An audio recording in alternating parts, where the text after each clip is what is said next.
your business, your service, what you're doing is gonna make you money, but what's gonna happen when you put systems in place, that's gonna make you a fortune. We're not working on our business, we're working on our systems. All of this information, all of this transformation that you now are aware of, but now need to execute on. Because it makes no sense to be full of information, but be full of excuses. So today what we're gonna do is we're gonna talk about taking action, all right? Because when we get all this information, what we need to do? Right, we can't just sit in here, gather this information and do nothing with it. We gotta take action. So what I'm gonna do is I'm gonna break down action for you guys. Number one, A, is gonna be awareness. To be able to take action, you have to be aware. And that's the reason why a lot of you guys joined the community. That's the reason why a lot of you guys came here today. And that's the reason why we're doing this, is because we ultimately want to raise the awareness of our community, of our environment. Because when we know better, we do better, right? Right? Perfect. So what I want you guys to take away is all of this information and all of this transformation that you now are aware of, but now need to execute on. Because it makes no sense to be full of information, but be full of excuses. And we become full of excuses at times because we don't operate in our full awareness. All right, so I need everybody to understand that your awareness is key to being able to take action and execute on your goals. Next, C is gonna be commitment. And this not the commitment that I'm talking about where you committing out loud. This that commitment internally. This that looking in the mirror and not looking down, looking yourself in the eyes and making that promise. I know some of us brush our teeth and we look down. Nah, look yourself in the eyes and let yourself know the things that you want to commit to and hold yourself accountable for that stuff. Stop letting it fly by. Like, it don't do you no service to come here, learn this, go back and don't apply nothing. We ask about it and, oh man, no, you're full of excuses, not execution. Nick talked about leading and reacting. A lot of us in our life, we react. We don't lead. I'll give you an example. When you lead in something, we talked about pop-up shops, you already, like it's sports. We love sports. Before the game, you watch film. You practice. You prepare for the game. Some of us, we just go to the game, show up, and just see what happens. And that's not commitment. That's not leading, that's reacting. And when you're reacting, you gonna always get the result based off of somebody else, then actually determining yourself what result you wanna have and leading yourself to that result. You're gonna be dealt with the result that's given to you when you react. So whatever happens, if you do a pop-up shop and you had no plan, and you make $100, that was a reaction, but you made $100 and you feel some type of way. But what would happen is if you led that, you say, okay, we're gonna do this, we're gonna do this, we're gonna do this. And you made $100, what's gonna happen next is, with awareness, you're gonna say, well, we plan to do these things, so now what I could do is, I probably could change this worked, this didn't work. But when we react, we do something different every time, and we wonder why we get different results. Because we have to move with commitment and leading. All right, everybody say commitment. Commitment. T is gonna be trust. For one, you gotta trust yourself. You worry about trusting everybody else but your own vision. You gotta trust your process. We talk about this all the time. A business will make you money, but a system will make you a fortune. I don't think that stuck to y'all just now. I said your business, your service, what you're doing is gonna make you money. You're gonna get paid, you're gonna have a good time. But what's gonna happen when you put systems in place, that's gonna make you a fortune. Why is that gonna make you a fortune, Marlon? Because what's gonna happen is you're gonna be able to duplicate these processes and duplicate this success over and over and over and over and over again. It's a reason why maybe I could count on my hand that we did less than $100,000 in a month. So since we pretty much a year after graduating college, our brand been making $100,000 per month. And that's because of the systems that we building. It's not because of what we doing. Our systems are allowing us to continue to do that. It's a reason why I could be here and orders still get shipped. It's the processes. So you have to be able to trust in your processes, because that's what's ultimately going to give your business the leverage and going to give your business the opportunity to succeed. We don't work on the business, we work on the systems. All right, I don't think y'all just heard that right just now. I don't think y'all just heard that just now. We're not working on our business, we're working on our systems. How to make things more effective, how to make things more efficient, how do we make it more easier? I'll give y'all a perfect example. We spent thousands, we probably spent hundreds of thousands of dollars on photos and videos. We prioritize content. And there was a time in our business where I was like, damn, Nick, we don't have none of this stuff. Like we just paying for all this content. We didn't spend hundreds of thousands of dollars and we don't have no vote of content. So now in our mind, when we have these issues, we say, okay, now what can we do to create this process to make it a whole lot easier? So what we did was we created a Google Drive. And what we do now is we send our photographer the file to the Google Drive that we need all the images dropped, and all of these files are in one folder so that we can easily access it. So now when it's time to do a different event, when it's time to make a flyer, we can go straight to it. We don't have to react and take 10, 20 minutes to start finding stuff. It takes some of y'all 30 minutes to find y'all EIN. Think about it. Like, it take you 30 minutes to figure out your EIN number. You could have made 20 sales by that time. But if you had that system where it was already there, you already know what it is, you already gonna go get it. All right? And that happens with building trust within your processes, and trust what you're doing, and trust in your vision. All right, so let me hear everybody say trust. Trust. Perfect.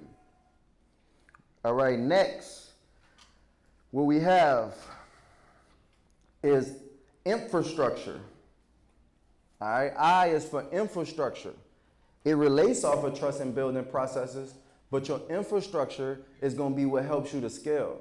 I'll give y'all an example. We were only able to ship out a few hundred orders because of the infrastructure that we had within our business. We were handwriting on packages. At a time when we was doing hundreds of orders, Shopify only let you print out 25 orders at a time. And so we had to say our infrastructure isn't allowing us to get to where we want to be. So what we did was we did our research. We realized that we can go and get a Rolo printer. We can go and use a system called XPS, and we could start to print out 300 orders at a time. And that changed the trajectory of our business, because now we didn't have to just print 20 at a time. We printed 300 at a time. And that allowed us to ship out more orders. So the infrastructure that you building inside of your business is going to allow you to take action. And these are the things that you should be taking action on. All right, remember, I want you to work on your business as well as working in your business. And we'll cover the 3 parts of an entrepreneur in a second. All right, next is going to be O for ownership. And realizing that you own your story. Like, everybody in here is different. Everybody in here is unique. Everybody in here is offering something totally different to a total different person. And you need to own that. Not like play around with it. Like, that's your competitive advantage. You have to realize that your story and your why is your competitive advantage. And you need to be able to translate that to other people in a sense of where they can understand it.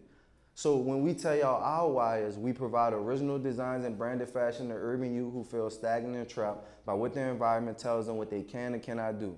You automatically understand it, you get it, and you want to support it.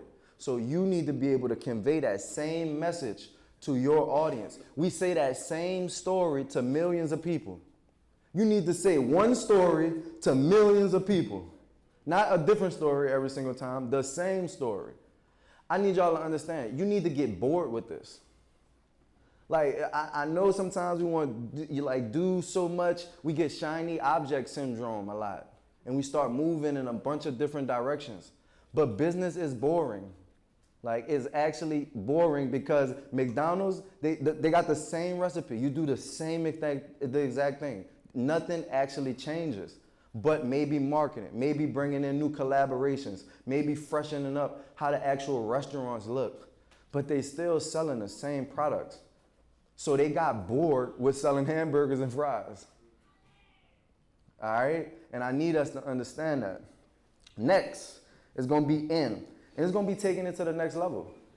Like, are you really ready to take your brand to the next level? Like, you got to ask yourself that. Are you really, really ready to give it all up? Like, what I mean by that is, like, I gave up NFL dreams for this.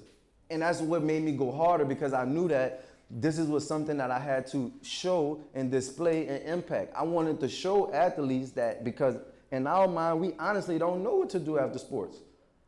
We had this brand and was fortunate enough to already be doing this before I even went to college. Uniquely, I actually was, ineligible my senior year because one of my coaches retweeted my post on social media. So they pulled my eligibility my senior year, and I had to send a message and get reinstated. So y'all don't even understand how powerful brands are. Like, they didn't even want you to have a brand back then. Think about this. NIL is a new thing. They didn't want athletes to have a brand. They wanted you to focus on one thing.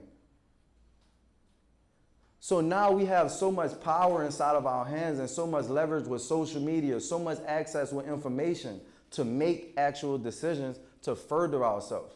All right, the next thing I want to teach y'all is the 3 aspects of an entrepreneur. Some of my people in the community may know this from reading the E-Myth Mastery. Number 1, you need to realize that you're going to be a technician. And what is the technician? The technician is the person that's doing everything. You wearing all the caps. You the accountant, you the designer, you the head sales rep, you the marketer. You can't even think about you got so many titles. All right, the next level is going to be the manager. The manager is going to help manage the processes that the technicians do. All right, the manager is going to help manage the processes that the technician does. And last is going to be the overall entrepreneur. That's going to be the person that's creating a vision. That's going to be the person that's out maybe getting the partnerships. That's going to be the person that's going to these masterminds and coming back to their company and implementing things for things to continue to change and grow. And what you have to realize is, what role are you in at what time? Because at times we think that we are in the entrepreneur, but right now we doing the technician stuff. And sometimes we think we're doing the manager stuff, but in actuality, we're doing entrepreneurship stuff. And you have to really separate these things out, because as you grow, you may be at different phases. Some of you guys may only be a manager. Some of you guys may really only be the technician. Some of you guys may be the full entrepreneur inside of your business. But ultimately, knowing what you need to do in these roles is what's going to help you and establish you and allow you to do these things. All right? So as the technician, I'm going to use the scenario that they used in the book. If I was a baker, right? The technician is the person that's actually baking the cakes, baking it, putting it up, making sure it's good. The manager is managing the process of the cakes being baked, making sure that they're on time, making sure that they're getting delivered, making sure that the supplies is in, making sure that the materials are in, everybody getting to work on time. The entrepreneur is going to be the person that oversees all of that, along with creating the vision, creating the branding, creating the collaborations, the partnership, so that way the brand can continue to grow and thrive. So what I want y'all to do, like Bree said, is you're going to have to make a schedule. If you don't have a schedule right now, you are already behind. I'm sorry. Because when you go to work, when you go to school, they hand you a schedule. That's what you got to do. This is the classes you got to attend. You know it. And that's why you're able to graduate from college. That's why you're able to be effective at the job, because they're giving you plain structure on what you need to do to be successful. And we don't have that same thing inside of our business, though. We don't think that that's important. We don't think it's important to set aside time to actually think about what's the branding, what's the customer. We don't set aside time to think about just focusing on the product. And what I want y'all to realize, because what it can be is overwhelming, is just create a block for it. We try to do everything in one day. Yeah, some people chuckle because they know that's real. We try to do the whole company in one day. But no, you're not able to, you're not going to be as successful as you want to be doing that. For us, we will have days, Monday, Wednesday, and Friday, we're going to create content. Tuesdays and Thursdays, we're going to meet about management and marketing. Fridays, we're going to meet about financing. So you just need to figure out what's those things that you need to input. You don't need to input what Marlon got. That's the problem. Don't worry about my schedule. Worry about the schedule that you building for the success of your business. Because right now, your business may need more sales and marketing. Somebody's business may need more manufacturing help. Somebody's business may need more accounting help. So all of us are going to be in different positions. And what happens is, as you do that stuff consistently, you put people in place. Or it becomes where you created a process for it now because you gave it attention, and you can move on to the next thing. So that's how I was able to continue to keep leveling up, because it was based off my system. The schedule. The schedule that I created 5 years ago isn't the schedule that I have today, because it elevated. All right, that same time that you have, that you're working on something, once you mastered it, once you have a process, you're going to be able to substitute that time for something else. So don't worry about working on everything. Worry about the important stuff. We call it our top 5, 1 to 5. What you need to do is create the top 5 goals that you want to accomplish within the next 30 days. And then rank them from order of the top 5 to the bottom 5. And that way, now when you go back, you can have clear vision on what you said you wanted to execute on. You have to have clear instructions on what you need to execute on. Why? Because you're going to get overwhelmed. And you're going to start saying, dang, I should have did this, or I should have did that. But to combat that, you go to that sheet of paper and say, okay, this is the things that I said I was going to focus on. So there's no reason for me to be overwhelmed.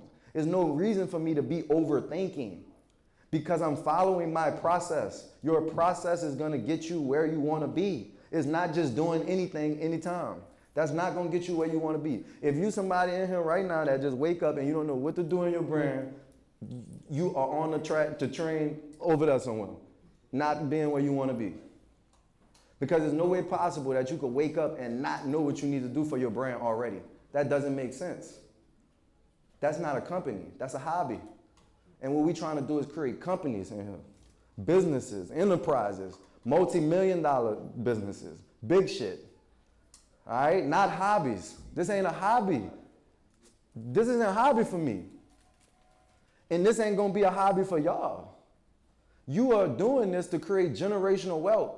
But it takes you really understanding that you got to put your pants on one leg at a time, just like everybody else, and go out here and compete. And stop just sitting back waiting on somebody to support you. It don't work like that. Nobody is going to just sit back and come and support you. You got to show them why they need to support you. By creating an experience, creating an environment, creating a community.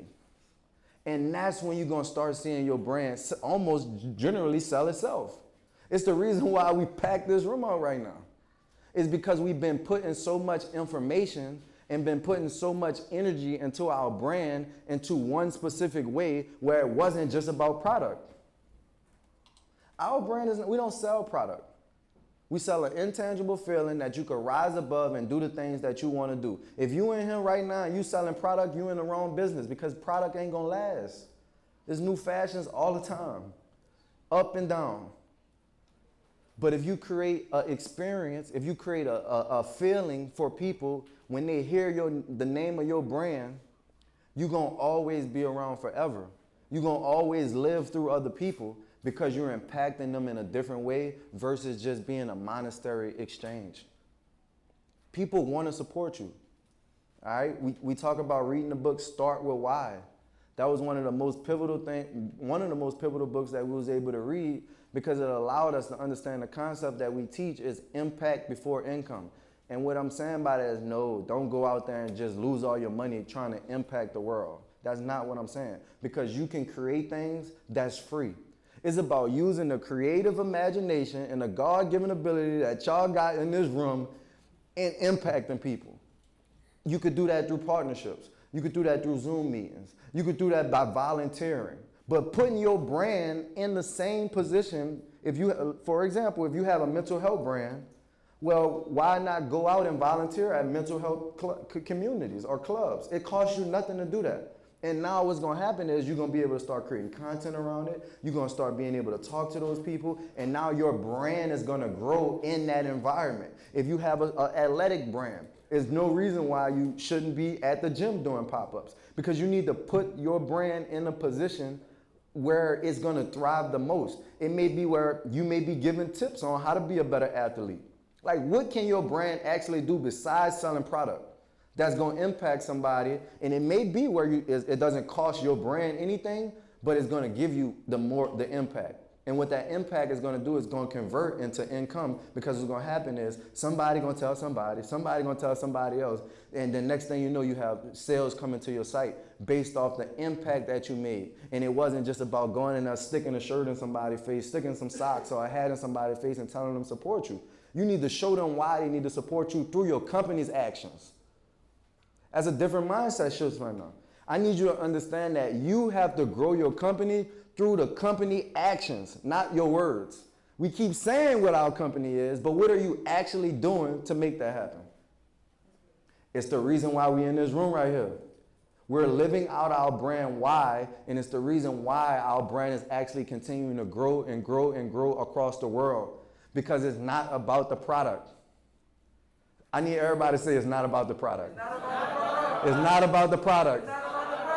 I need you to focus on making impact with your product, though.